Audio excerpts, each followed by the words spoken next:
ఈరోజు ఈ కార్యక్రమానికి ఇచ్చేసినటువంటి మా హనుమాన్ బస్తీ 33వ వార్డు ప్రజలందరికీ పేరు పేరున ధన్యవాదాలు తెలియజేస్తున్నాం. నేను మా ఉమాదేవి గారు ఈ వార్డుకు ఎంతగానో సేవ చేశాము. మేము దాదాపుగా ఒక 16 సంవత్సరాల నుండి ఒక ఆర్ఎంపీగా అందరికీ వైద్య సేవ చేస్తున్నాము. అదే కారణంగా మేము గతంలో 2020 సంవత్సరంలో కౌన్సిలర్గా మా ఒక సతీమణి ఉమాదేవి గారు కౌన్సిలర్గా ఓటు నిలబెడితే మీకున్న ప్రజలే బ్రహ్మాండమైన మెజార్టీతోని, అంటే మనకు హనుమాన్ బస్తీలో ఇప్పటివరకు రాని మెజార్టీ దాదాపు 250 పైచీలకు ఓట్లతో మీరందరూ బ్రహ్మరథం పట్టి గెలిపించారు.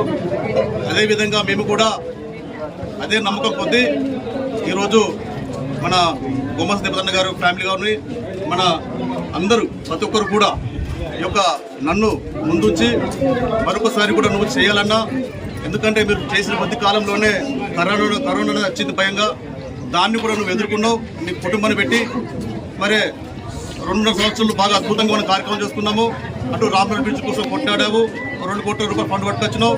అదేవిధంగా గ్రంథాలయ నిర్మించడం మొదలుపెడితే చుట్టుపక్కల ప్రాంతాలు దాదాపుగా ఇక్కడ జనకాంక్ష మొదలు పెడితే నల్లెల రమేష్ ఇంటి వారు కూడా 5 లక్షల రూపాయలతో ఒక రోడ్ వేసినాము. అదేవిధంగా current street lights, current poles దాదాపు 40 పోల్స్ అంటే దాదాపు పక్క అంటే వేరే వాటిలో కూడా దాదాపు లేవు. ఇవన్నీ మనం ఎందుకంటే పేపర్ వర్క్ పెట్టి అధికారులతో, ఏఈ గారితో, కమిషనర్ గారితో ఎప్పటికప్పుడు మాట్లాడుకుంటూ ప్రతి ఒక్కరు కూడా చేసినాము. అదేవిధంగా ఈ రోడ్డు కూడా మక్క చెల్లెలకి ఇంటి ముందు రోడ్డు కూడా నేనే వేయించింది. ఇది కూడా ఎలుక రోడ్డు మేము వేయించింది. పక్క పోటీ మన నామసల్ కుమార్ నుంచి మొదలు పెడితే మన ఫ్రెండ్స్ గణేష్ మండలి వరకు నాలుగు మేము నిర్మించాము. అటు బాబ్ కెంపు కూడా హనుమాన్ బస్తీకి చిన్న రోడ్డు అవసరం ఉండే, అంటే అటు ఆటో పోకపోవడము, ట్రాక్టర్ పోకపోవడం ఇబ్బంది ఉండే. అది కూడా అటు ప్రజలు ఇటు ప్రజలు మాకు చెప్తే దాన్ని కూడా అటు మన డైరెక్ట్ రోడ్డు మనకి బాబ్ కెంపుకు బజార్ మెయిన్ రోడ్ బయట అటు కూడా దాన్ని కూడా చేయడం జరిగింది. అదేవిధంగా ఇటు మన సాక్ష్యం మన ఎంజాల సదానందం ఇంటి నుంచి కూడా రామ్నగర్ కూడా పిలిచి మన రోడ్ సాక్ష్యం చెప్పించి ఒక 5 లక్షల రూపాయలు అది కూడా వేయించడం జరిగింది. అదేవిధంగా ఇవన్నీ చూస్తూ ఇవన్నీ చేస్తూ మనం వస్తూ ఉన్నాము. చేస్తున్న కాలంలో కొంత డిస్టర్బెన్స్ ఏంటంటే గవర్నమెంట్ చేంజ్ అయింది. ఈ గవర్నమెంట్ చేంజ్ కాగానే మేము కూడా ఏం చేస్తున్నామంటే మనకు వాడికి కొంత అభివృద్ధి జరగాలి కాబట్టి మేము పార్టీలో వేరే పార్టీలకి వెళ్ళడం జరిగింది. వేరే పార్టీలో వెళ్ళినప్పటికీ కూడా మేము కూడా ఆ పార్టీలో కూడా స్వచ్ఛందంగా పనిచేసాము. ఆ పార్టీ కోసం కూడా మేము చేసినాము. అయినప్పటికీ మనకు కూడా ఎంతో కొంత లాభం జరిగింది. మేమేం చేసినామంటే ఈ యొక్క ఎలక్షన్ పూర్తి అంటే 2025లోనే మనకు 10 కాలం పూర్తి అయిపోయింది. కానీ మేము 10 అయిపోయిన తర్వాత కూడా నేను ఖాళీగా కూర్చోలేండి. ప్రతిరోజు కూడా మీకు చెత్త బండి అరేంజ్ చేస్తాను, మురికాలు తీపించినాము. ప్రతి ఒక్కరు జ్వరం వచ్చిన కాళ్ళు పచ్చి వచ్చిన ప్రతి ఒక్కరి సేవలలో ఖచ్చితంగా మేము ముందే ఉన్నాను. మీరు గ్రహించాలి. కొందరు ఏం చేస్తారంటే నా 10 కాలం అయిపోయింది, నేను ఎందుకు చేయాలని చెప్పి అనుకుంటారు. కానీ మేము ఎప్పుడు కూడా నా 10 అయిపోయింది, నేను చేయను, నాకెందుకు ఫోన్ చేస్తున్నావు అమ్మ, మా ఇంటికి రా అన్ని ఎప్పుడు కూడా అలా సంబంధం చేయలేదు.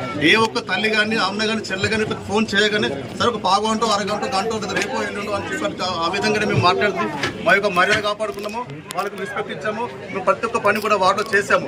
ఇదంతా జరిగే కోణంలో కొంతమంది రాజకీయ కుట్రలు పడినారు మా మీద.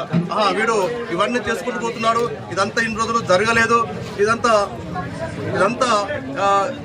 చేసి మా మీద కక్షపూర్వకంగానే ఒక ప్లాన్ కుట్ర అంటే కుట్రలు అన్నాడు. వీడు ఎట్లా ఇదేంది కథ ఏంది, అసలు వీడేదో డమ్ అయితే చెప్పకుండా ఇక్కడ హీరో అవుతాండి ఏంది, హీరో అయితే ఏంది కావద్దని తొక్కాలని చెప్పేదంటే మమ్మల్ని అనుకునే కొంతమంది అటు పిలిపించుళ్ళు, కండవ కప్పించుళ్ళు, నన్ను నడిమొద్దు చీకటి ఇవ్వకుండా మమ్మల్ని బీఫామ్ అన్ని రెడీ అయిన తర్వాత నేను తెల్లారి ఆల్మోస్ట్ రాత్రి 11 ఫోన్ వచ్చింది, అంత ఓకే అన్నారు. తెల్లరాంగ కదా మన కోసం ఏం లేదు స్విచ్ ఆఫ్. మరి ఆ టికెట్ ఏమైంది మరి అనేది ప్రశ్న. అది మీరు అర్థం చేసుకోండి. కానీ మేము ఫోన్లో చెప్పలేము. కాబట్టి అదే అందుకొద్ది మేము అదే ఏం జరిగింది, మనం వాడికి ఇంత సేవ చేసినప్పుడు అంటే సేవ చేసినప్పుడు కూడా మాకు అన్యాయం జరిగింది. ఆ విషయం కొద్ది మేము ఆలోచించి మరి మా మేడతో మాట్లాడినాము, మా బాలపడితో మాట్లాడి మరి ఏం చేద్దాం ఎట్లా చేద్దాం అని చెప్పంటే మా యూత్ పిల్లలు మాతో అన్న ఎందుకన్నా నీకు పార్టీ గుర్తు అవసరం లేదు, నీకు ఎలాంటి ఏ గుర్తు వచ్చినా మేము సపోర్ట్ చేస్తాం చెప్పి ఎటు మా యూత్ పిల్లలు అదేవిధంగా పట్టణ నాయకులు, పార్టీ నాయకులు ఇవన్నీ చూసి మాకు సపోర్ట్గా ఉండి సీను మీకు ఉండము అని చెప్పి మా అక్క చెల్లెలు, మా అన్నదమ్ములు, మా యూత్ పిల్లలు చిన్నలు కదా ఈరోజు స్వచ్ఛందంగా వచ్చిన చిన్నపిల్లలు వాళ్ళు ఎవరుకున్నంత అంటే ఎవరికి వేయాలంటే సీన్ డాక్టర్కి అంటారు. ఎందుకు అంటే అభిమానం. సీన్ డాక్టర్ అంటే వాళ్ళకి ఒక అభిమానం అన్న కదా. బాల్ పట్టుకొని మంచి ఇజులు వేసుకుంటూ ఎంత గోలగోలగా వస్తుందంటే అర్థం చేసుకోవాలి. ఇవన్నీ కూడా గ్రహించడానికి ఈరోజు సీటే లేదు. కానీ ప్రజలు ఏం చేస్తున్నారంటే ఈరోజు దాన్ని తిప్పి కొడుతున్నారు. ఇదంతా కాబట్టి ఏంటంటే ఈ రోజు కూడా మాకు బ్రహ్మరథం బట్టి వచ్చిన ప్రతి ఒక్కరు కూడా మాకు ధన్యవాదాలు తెలియజేస్తూ మీరు ఇది మళ్ళీ 11 తారీఖు రోజు ఎలక్షన్స్ ఉన్నాయమ్మా, మీరు మమ్మల్ని గుర్తించాలి మీరు. ఎందుకంటే మేము మధ్యతరగతి ఫ్యామిలీ, మేము బాగా ఏదో డబ్బుల నుంచి వచ్చిన వాళ్ళం కాదు. కొంతమంది ఏంటంటే వాళ్ళు ఏదో రేపు కాలంలో మేము చీరలు పంచుతాం, చీరలు డబ్బులు పెడతాము, మేము ఇంటి మీద కాలు మొక్కుతాము, చేతులు పట్టుకుంటాం, గద పట్టుకుంటాం అని చెప్పి కష్టాలు.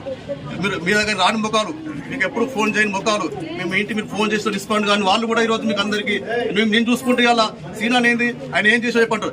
శ్రీరామ్ చేసి కనిపించలేదా? శ్రీరామ్ చేసి కనిపించలేదు వాళ్ళకు అదంతా కనిపించలేదా? ఎందుకు కనిపించేది?